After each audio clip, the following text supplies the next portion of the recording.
gift ungkarl. Den skal du forklare. Ja, tak. Ja. Hvad betyder et? Et, så er det... Så Så er det... Så hvad er to? Altså, jeg kan jo godt spise. Jeg Du kan kan godt godt- spise ja. det. Så er det en treer måske. Altså et, det er nok, så du lige vil kaste op. Ikke?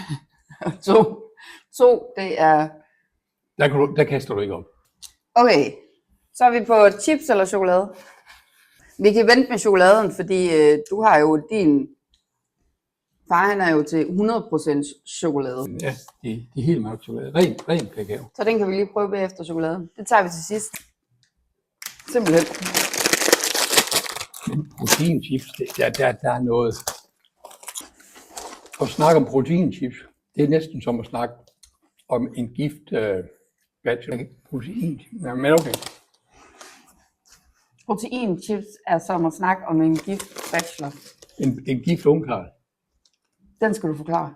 Definitionen af ungkarl er en, der ikke er gift. Så hvordan kan man snakke om en gift ungkarl? Det er næsten ligesom at snakke om chips med protein, fordi chips og protein. Men okay, man kan selvfølgelig nok tilsætte alt muligt. Ja, hvad giver vi den gifte ungkarl? Eller ugifte?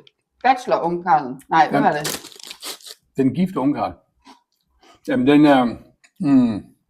Altså, er den her gift, eller er den ikke gift? Den er giftig. Den er ikke god. Den får 2 med mig. Kan du lide den? Er det godt nok tørre? De er godt nok ringe. Det er ikke det værste, jeg har smagt. Det er bare kedeligt. Det er meget kedeligt. Ja. Men det er jo ikke, fordi det smager dårligt.